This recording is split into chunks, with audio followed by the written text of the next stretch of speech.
네, 안녕하세요. 테슬라 투자로 은퇴하기 아트람TV입니다. 테슬라의 신규 기가팩토리는 어디가 될까요? 멕시코가 될 것이다. 캐나다가 될 것이다. 아니다. 한국도 가능성이 있다. 인도네시아도 가능성이 있다. 다양한 얘기들이 나오고 있는데요. 어디가 될 건지 한번 같이 알아보도록 하겠습니다. 그리고 4분기 실적 발표가 코앞으로 다가왔죠. 내일 새벽, 우리 시간 내일 새벽 한 7시 정도에 있을 것 같은데요. 사전에 알아둘 만한 내용들 알려드리도록 할게요. 3대 지수 현황 간략히 살펴보고 가도록 하겠습니다. S&P 500도 지금 4,000선을 넘었고 나스닥도 계속 말씀드렸던 11,250선 그 저항 라인을 넘어서 어느 정도 지금 저항권에 좀 다다른 것 같아요. 오늘 잠시 쉬어가는 흐름 보여주고 있습니다. 기술주 중심으로 이틀 연속 급등세를 보여왔던 미국 증시인데요. 이날 소폭 조정세를 보였다라고 볼 수 있을 것 같아요. 10년물 국채금리도 좀 떨어지고 유가도 떨어졌지만 어느 정도 기술적 조정이 펼쳐졌다라고 볼 수 있을 것 같고요. 이 S&P 500 지수로 대표되는 회사라고 볼 수 있겠죠. 글로벌 신용평가 회사인 S&P 산하의 S&P 글로벌에서는 매달 PMI 지수, 즉 구매자 관리 지수를 발표를 합니다. 자, 구매자 관리 지수는 50을 넘기면은 경기 상승 국면이고 50보다 낮으면은 위축 국면이라고 얘기를 하는데요. 1월달 제조 PMI 지수, 제조 구매 관리자 지수는 46.8로서 전월보다는 좀 호전이 되는 모습이고요. 비제조업 지수 역시 그러니까 서비스업 지수라고 볼 수 있겠죠. 전월보다 좀 더 높은 수치가 나왔습니다. 3개월 만에 최고치라고 해요. 하지만 아직은 50보다 둘 다 낮기 때문에 위축 국면이다. 아직도 경기 하강 국면이라는 거 우리가 알 수 있었고요. 계속해서 기업들의 4분기 실적 발표가 되고 있습니다. 오늘은 GE랑 3M에서 실적을 발표했는데 GM은 어닝 서프라이즈를 발표를 했지만 한 1%대 하락으로 마무리를 했고요. 3M 같은 경우는 순이익이 시장 예상치를 밑돌고 2,500명을 감원한다는 소식에 6% 이상 하락을 했습니다. 계속해서 4분기 어닝 시즌이 지속이 될 것인데요. 실적에 따라서 단기 주가가 엇갈릴 전망이에요. 자, 금일은 마이크로소프트에서 실적 발표할 예정인데 스타트를 잘 끊어주었으면 하는 바람입니다. 마이크로소프트 실적 발표한 다음에는 애플의 실적 발표가 있고 내일 새벽에 테슬라 실적 발표가 있죠. 자, 나스닥 일봉 차트를 보도록 하겠습니다. 나스닥은 아직까지 강세에 있다라고 말씀을 드릴 수 있을 것 같아요. 박스권으로 여겨졌던 11,230을 넘어서서 121선 마저 뚫어낸 상태인데 현재 그 상황에서 오늘도 그래도 양봉으로 121선 위에서 지금 놓여 있습니다. 그간 121선은 작년에 이렇게 세 차례나 저항으로 크게 작용을 했기 때문에 충분히 쉬어갈 법 하고요. 이 상황에서 201선도 위에 살짝 놓여 있는데 이것마저 뚫어내고 12,000선을 넘어설 수 있다면 다시 한번 상방으로 트렌드를 틀었다라고도 볼 수 있을 것 같아요. 하지만 언제인지 이 박스권 안으로 다시 들어올 수 있으니까 계속해서 매주 매달 정해둔 금액으로요. 적립식 적금식 투자를 이어나가시면 좋을 것 같습니다. 오늘은 종목별로 차별화된 장세가 펼쳐졌어요. 다만 오늘은 나스닥보다 다우가 움직임이 좋았기 때문에 다우 지수에 속한 전통 산업주들이 좀 더 괜찮았다라고 볼 수 있을 것 같습니다. 제가 그리고 계속해서 트래킹 해드리고 있는 금리 인상 수준 전망에 따르면요. 다음 달 1일에 있을 FOMC 회의 때는 베이비 스텝 즉 0.25% 금리 인상 확률이 98.1%로 아직도 거의 확실시 되고 있는 상황입니다. 계속해서 이에 따라서 지금 나스닥 중심의 반등세가 펼쳐지고 있다고 볼 수 있을 것 같아요. 테슬라는 오늘도 좀 강세의 모습을 보여주었습니다. 오늘은 146불까지도 올랐었는데요. 계속해서 상승을 이어가려는 듯한 모습이에요. 매일 1억 5천만 주에서 2억 주 이상의 거래량이 나오고 있고 활발한 매수세가 아직도 유입이 되고 있다고 볼 수 있을 것 같습니다. 아직도 단기 반등 추세를 이어가고 있다고 볼 수 있을 것 같고요.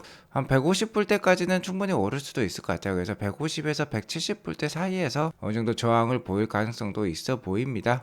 계속해서 신압으로 모아가는 그런 저축하는 투자를 이어나가셨으면 하고요. 특히 이번 주는 테슬라 주가의 움직임이 좀 다이나믹할 거예요. 왜냐면 내일 테슬라의 4분기 실적 발표가 있고 이에 따라 평가가 크게 엇갈릴 수도 있기 때문에 주가의 움직임이 상당히 다이나믹할 것 같습니다. 이번 실적 발표는 2023년 올해 첫 실적 발표이기 때문에 아무래도 2023년 가이드라인을 제시해 줄 것으로 판단이 되는데요. 2023년 전망에 따라서 시장 평가가 좋으면 단기적으로 주가가 상승하고요. 시장 평가가 안 좋다면 단기적으로 주가가 하락할 수 있겠죠. 최근 100불대 초반에서 140불대 이상까지 오르면서 40% 가까이 급등을 연출했기 때문에 아직도 낮은 주가 수준이지만 단기적으로는 충분히 쉬어갈 수도 있기 때문에 이번 주부터 다음 주까지는 주가 움직임이 상당히 활발하겠다라고도 볼 수 있을 것 같습니다. 특히 그리고 다음 주에는 또 FOMC 미팅이 있기 때문에 주가가 한 차례 흔들릴 수 있겠죠. 서문에 사서 뉴스에 팔라라는 격언처럼 다음 주에 실제로 25bp 금리 인상, 그러니까 베이비 스텝 금리 인상이 확정이 된다면 오히려 뉴스에 팔라라는 격언처럼 뭐 또 매도세가 나오면서 증시가 하루 하락할 수도 있을 것 같아요. 그러니까 이번 주부터 다음 주까지는 정신줄을 꽉 붙잡아 두고 투자에 임하셔야 될 것으로 판단이 됩니다. 현재 여러 기관에서 테슬라의 4분기 실적 전망에 대해서 지금 알려주고 있는데요. 24개의 기관이 예측하는 테슬라의 작년 4분기 실적 컨센서스는 EPS 기준으로 1.1불에서 1.13불 정도 됩니다. 그리고 자동차 그로스 마진이죠. 26.4% 정도로 지금 예상이 되고 있어요. 그러니까 농계 BPS 기준 1.1불 이상만 나오더라도 4분기 실적에는 크게 이상이 없을 것으로 판단이 됩니다. 자, 그렇게 되면 올해 총 EPS가 한 4불대 초반이 나와요. 4.02불, 한 4불, 딱 4불 정도가 나올 것 같은데요. 자, 이번 실적 발표에서 중요한 건 2023년 전체 전망입니다. 자, 기관들의 전망의 컨센서스는요, 올해 한 185만 대 정도, 그러니까 작년 대비 한 41% 딜리버리 성장을 예상을 하고 있고, 농계 BPS가 상당히 낮아요. 한 4.01불 정도로 보고 있습니다.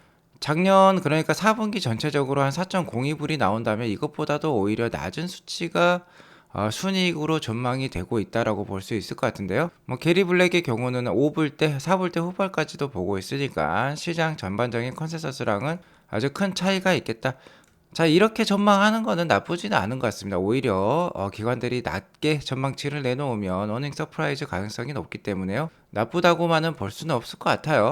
자, 기관들의 이러한 낮은 전망에는 역시 최근에 가격 인하가 크게 영향을 미쳤다라고 볼 수 있을 것 같습니다. 특히 미국에서 20% 가까이 차량 가격을 인하한 테슬라였는데요. 이에 따라서 자동차 그로스 마진이죠. 이게 올해 한 26%까지 내려왔다면 이게 내년에는 그러니까 올해죠. 그러니까 작년에 26% 정도까지 기록을 했다면 올해는 23.8%까지 내려가기 때문에 농계 BPS를 이렇게 낮게 책정한 것으로 판단이 들어요.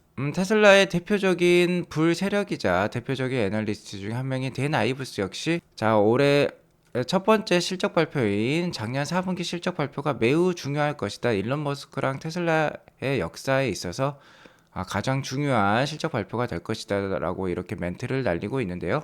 댄 아이브스의 의견에 따르면 올해도 테슬라는 성장이 자명하다, 성장할 것이다 라고 얘기를 하고 있어요. 기가 베를린에서 계속 램프업이 잘 진행이 되고 있고, 사이버 트럭도 올해 출시를 하기 때문에, 텍사스에서 출시하기 때문에, 그리고 가격 인하가 대규모로 단행이 됐기 때문에 수요가 급증할 것으로 예상이 되어서 올해도 성장이 자명하다라고 얘기를 하고 있어요. 자, 그렇기 때문에 내실이 중요하다라고 얘기를 하고 있습니다. 그래서 이번 실적 발표회 때 두 가지를 크게 중심적으로 살펴봐야 된다라고 얘기를 하고 있어요. 첫 번째는 자동차 매출 총이익률, 바로 그로스 마진율이 되겠는데요. 1분기는 그러니까 작년 1분기는 32.9%로 거의 최고치를 찍었었어요. 근데 그 다음부터 기가 상하이가 2분기 때 한 달 정도 쉬었기 때문에 계속해서 매출 총이익률이 낮아졌습니다. 거기에 더불어서 전쟁까지 터지면서 글로벌 경기가 위축이 되었고, 이에 따라서 그로스 마진은 계속 떨어졌는데요. 작년 2분기, 3분기에 27.9%까지도 떨어졌었어요. 자, 이게 4분기에는 26.4%까지도 떨어진다는 것이죠. 그리고 내년에, 그러니까 올해 2024년에는 23.8%까지도 내려올 수 있다는 겁니다. 그렇기 때문에 이번 실적 발표 때 4분기의 그로스 마진, 자동차의 그로스 마진율을 잘 살펴볼 필요가 있겠고, 그리고 올해 가이드라인을 제시를 해주겠죠. 2023년 전체 전망이 중요한데 테슬라에 대한 일론 머스크 CEO의 전반적 계획이 일단 중요하겠고요. 작년 10월부터 트위터에 상당히 집중하고 있는 일론 머스크라고 볼 수 있겠는데 올해 1분기에 트위터 CEO를 임명할 수도 있겠어요. 이와 관련된 정말 클리어한, 깨끗한, 깔끔한 좀 정리를 해주면 좋겠습니다. 테슬라에 대해서 올해 좀 매진을 하겠고, 트위터는 CEO를 임명해서 어느 정도 일임하겠다라고 얘기하면 베스트가 되겠죠. 자, 그리고 아직도 전반적으로 어두운 매크로 상황이라고 볼 수 있겠습니다. 전략적 비전을 잘 제시를 해줘야 될 것 같아요. 그리고 올해 총 자동차 매출 총 이익률을 어느 정도 달성하겠다, 20% 이상은 계속해서 유지하겠다라고 얘기를 해주면 좋을 것 같습니다. 그래서 이렇게 두 가지 이번 실적 발표 때 열심히 우리가 살펴봐야 될 이슈로 된 아이브스가 정리를 해주고 있고요. 저 개인적으로는 이렇게 세 가지를 꼽고 있죠. 자, 작년 1분기에 피크를 찍었던 그로스 마진율이 현재는 27.9%까지 떨어져 있고, 이번 4분기 때는 뭐 26%, 그리고 올해는 23.8%까지도 떨어질 수 있다고 하니까, 이렇게 낮아지는 이익률을 어떤 것으로 만회해 줘야 될까? 이렇게 낮아지는 마진을 어떤 것으로 만회해 줘야 될까? 라고 생각해 보건데, 이렇게 두 가지를 크게 둘 수 있을 것 같아요. 첫 번째는 역시 ESS, 테슬라의 에너지 스토리지 산업이라고 볼 수 있겠는데요. 이 메가팩으로 대표되는 비즈니스라고 볼 수 있겠는데, 이게 대당 200만 불짜리로 상당히 가격이 높습니다. 전반적으로 올해 약 한 5,000대 정도 판매가 될 수 있다면, 설치가 될 수 있다면 충분히 낮아진 논갭 EPS 4.01불을 상당히 올려줄 수도 있을 것 같아요. 한 0.5불에서 1불까지도 올려줄 수 있는 포텐이 있기 때문에 좀 기대를 해봐야 될 것 같고요. 두 번째는 역시 소프트웨어와 보험 수입을 둘 수 있겠습니다. FSD로 대표가 되는 비즈니스라고 볼 수 있겠는데요. 이번 달 이내로 버전 11.3이 나올 예정에 있습니다. 와이드 릴리즈 될 예정에 있는데요. 이에 따라서 구독료 수입이 상당히 올라가면 좋을 것 같아요. 자, 이 두 산업이 올해는 뭔가 수익화되는 원년이 될 것으로 판단이 됩니다. 그래서 이 두 사업의 트렌드를 잘 지켜볼 필요가 있겠고요. 일론 머스크가 이에 대해서 올해 가이드라인을 좀 잘 제시해주면은 단기적으로 주가가 상당히 오를 수도 있을 것 같습니다. 역시 마지막 세 번째로는 사이버 트럭을 들 수 있겠죠. 올해 한 중반에 생산이 스타트 될 수 있겠는데요. 실제 대규모 양산은 올해 말이나 내년 초가 될 것 같아요. 그래서 사이버 트럭은 내년에나 크게 매출과 이익에 연결이 되면서 내년 수익 성장에 크게 기여할 것으로 판단이 됩니다. 그러니까 올해에 해당되는 이슈는 아니고요. 올해는 역시 ESS와 소프트웨어를 들 수 있을 것 같습니다. 자, 그리고 오늘의 주제죠. 새로운 기가팩토리는 멕시코도 아니고 캐나다도 아닐 것 같아요. 한국은 더욱더 아니겠죠. 역시 미국이 될 것 같습니다. 네바다가 될 것 같아요. 기가 네바다가 될 것 같은데요. 실제로 이미 네바다에는 테슬라의 공장이 있습니다. 주로 배터리를 생산하는 공장이라고 볼 수 있겠는데, 그 공장에서 이 세미트럭을 소규모로 생산을 했었어요. 거의 파일럿 생산 라인이라고 볼 수 있을 것 같은데요. 이미 작년 12월 1일에 세미트럭 첫 배송을 시작을 했습니다. 펩시코에 인수를 했었죠.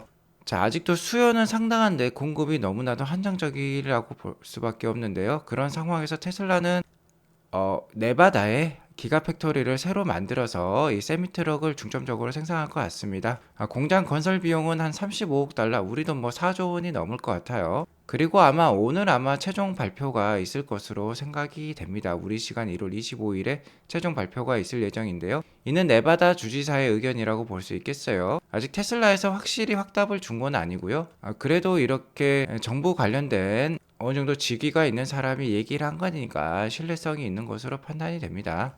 조 롬바르도 주지사는 이렇게 생기신 분인데요. 이분의 이렇게 성명에 따르면은, 자, 우리 시간 오늘이에요. 일론 머스크와 테슬라 팀에 합류해서 35억 불에 해당하는 기가 네바다 신규 공장을 오늘 발표할 것이다 라고 이렇게 얘기를 하고 있습니다. 기가 네바다는 세미트럭 전용 생산 공장이 될 것으로 판단이 되고요. 현재 세미트럭 생산 시설은 네바다에 있긴 해요. 자, 그런데 연간 100대에서 200대밖에 생산할 수 없는 그런 캐파를 갖고 있기 때문에 이 정도 대규모 투자가 필요하다는 것이죠. 상당히 신빙성이 있다라고 생각합니다. 이미 네바다에는 테슬라의 공장이 있고 배터리 생산 공장이 있기 때문에 그것과 연계해서 충분히 세미트럭 공장을 대규모로 건설할 수도 있을 것 같아요. 계속해서 미국 정부에서도 IRA라든지 친환경 산업을 속속 도입을 시키려고 하고 있기 때문에 미국에 충분히 새로운 공장을 지을 수 있겠다라고 볼 수 있겠습니다.